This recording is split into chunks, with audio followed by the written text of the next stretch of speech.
ভাইরা আমার, ভালো করে লক্ষ্য করে শুনুন, আমলে নিয়তে বদল শুনতে হবে। শুধু এই সময় না, ওই জামানের মধ্যে কোরআনের হক কথা বললে বাদান তাকে বাদান গ্রেপ্তার করা হয়েছে। কথা বুঝতেছেন না?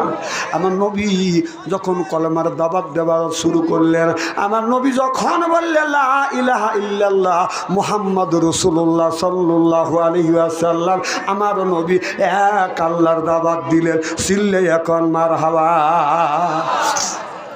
আমার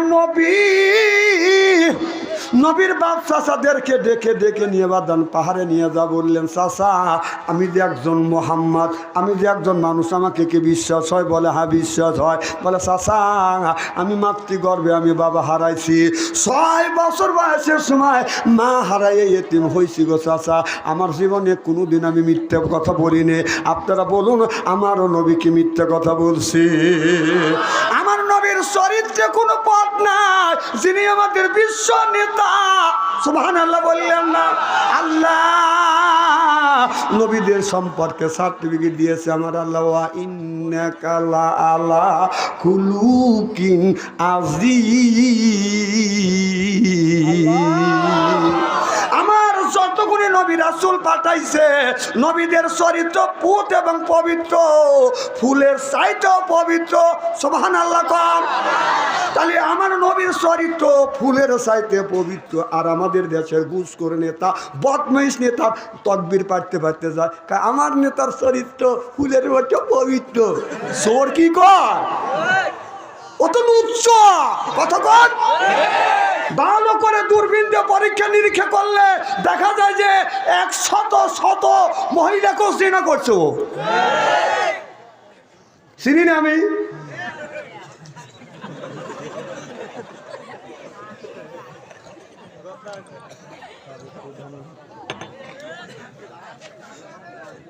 আমার ভাইরা আমার,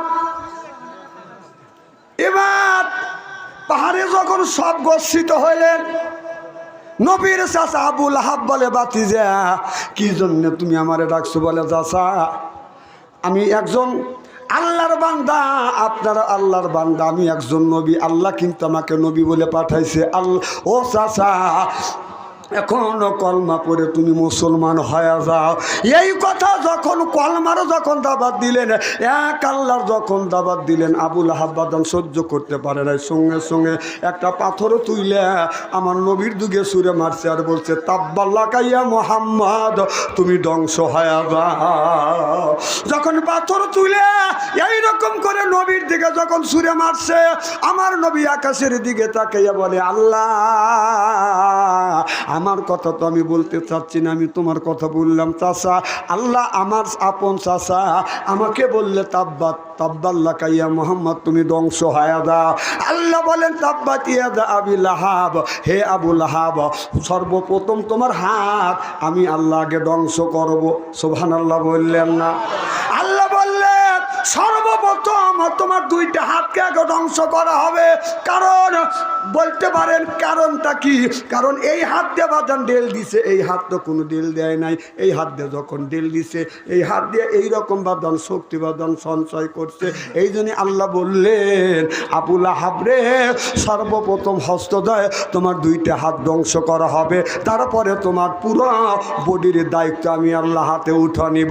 সিল্লে এখন মারহাবা। এমনকি এই যুবক, এই যাকে নাই আমাদের যাকে নাই বসো, গুলি হবে, গুলি গুলি। এ কি বাসে সিরাজগঞ্জ থেকে আসছি ডাকে, সেই আপনার কোন জেলা? রাজবাড়ী জেলা। ডাকিলে তুমি টুক করে উঠে দেবে। কেউ কি মিস কল দিছে তো? ওর মোবাইল থাকে কারেন্ট বন্ধ করো মোবাইল। আমি আমার মোবাইল গলা সিবেতে ধরছি, তোমার মোবাইলে সিবে রাখো। ও সিললে পাল্লা করুক, ও আর শেষে বল কয়জন কয়টা ডার্লিং রিং দিছে তখন কথা বলি। আমার আপত্তি নেই, আমার সামনে থেকে ওঠা বসা আমি পছন্দ করি না।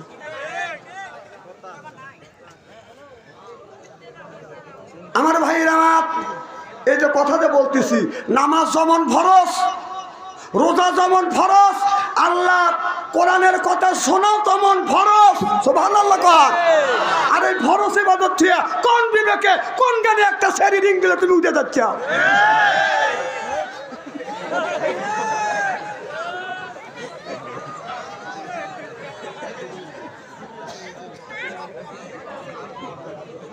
কি যেন বলতেছিলাম?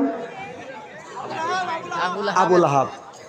আবুল আহাব বের বিবির নাম হলো উম্মে জামিল। এদিকে আবুল আহাব একটা নেতা, নেতার বউ নেত্রী। এরপরে বাজান আবুল আহাবের শ্বশুর হলো বাজান আবু জেহেল। আবু জেহেল উম্মে জামিলের আব্বা, তাহলে বাপ হলো নেতা, মেয়ে হলো বাজান নেত্রী, স্বামী হলো নেতা, বউ হলো বাজান নেত্রী। তার কিন্তু একটা পাওয়ার আছে, কি কোন পাওয়ার আছে কি না?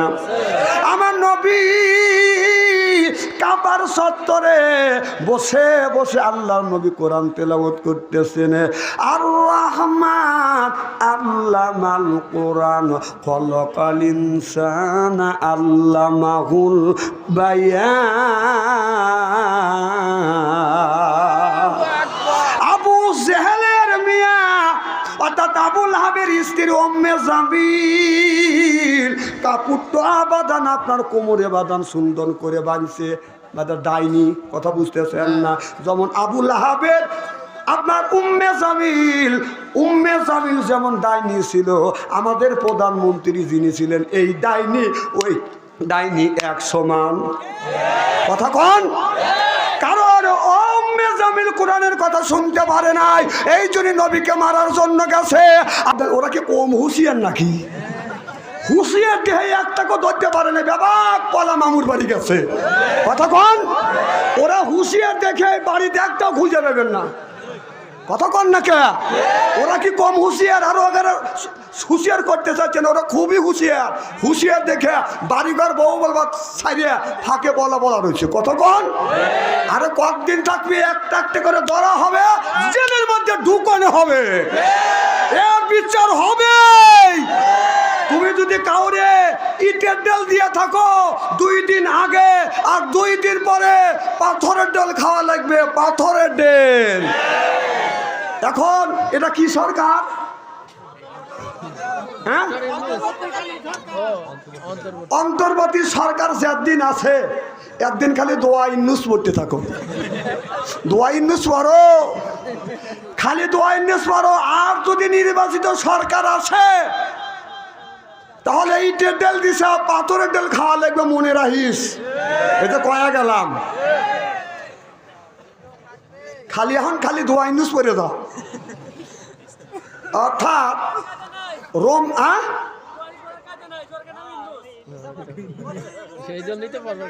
আমার কথা তো বুঝতেছাও না, তোমাকে আর একটু বুঝোই।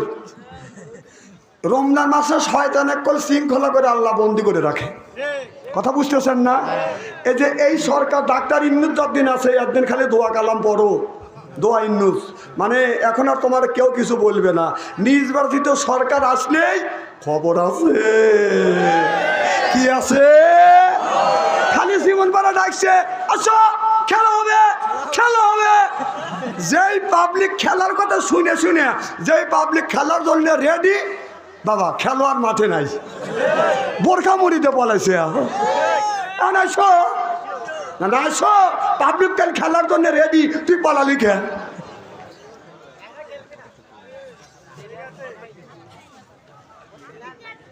খুব খারাপ লাগতেছে নাকি আমার ভাইয়ের? আমার এই উম্মে জামিল, আমার নবী কাবার চত্বরে বাজান কোরআন তেলাওয়াত করতেছে। উম্মে জামিল বাজান কাপড় কোমরে বাঁধছে, বান্ধিয়া আর চিল্লাপালা করতেছে, কো মোহাম্মদ কোরআন তেলাওয়াত করতেছে। বাপ দাদার ধর্মের মুখে শুন কালে মারছে, আজকে মোহাম্মদকে শেষ করে ফেলবো।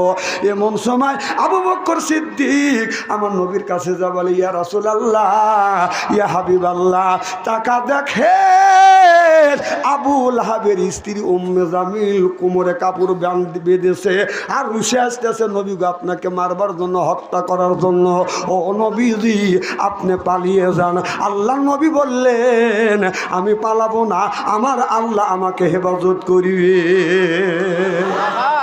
আমার ভাইরা আমার, নবী কোরআন তেলাওয়াত করে, উম্মে জামিল খালি কাবাত করে, কই মোহাম্মদ, কই মোহাম্মদ, কই মোহাম্মদ। বাপ দাদার ধর্মের মুখে চুনকালি মারছে, আজকে মোহাম্মদকে দুনিয়ার থেকে আমি বিদায় করে দিব। আবুল আমার নবীর কাছে যায়, নবীকে বাদান খুঁজে পায় না। আবু বকর সিদ্দিককে বলে, আবু বকর কই তোমার মোহাম্মদ কই? এবার আবু বকর আকাশের দিকে তাকাইয়ে বলে, আলহামদুলিল্লাহ, আল্লাহ ও মাওলা, আমি দেখি আমার নবী বসে বসে কোরআন তেলাওয়াত করতে।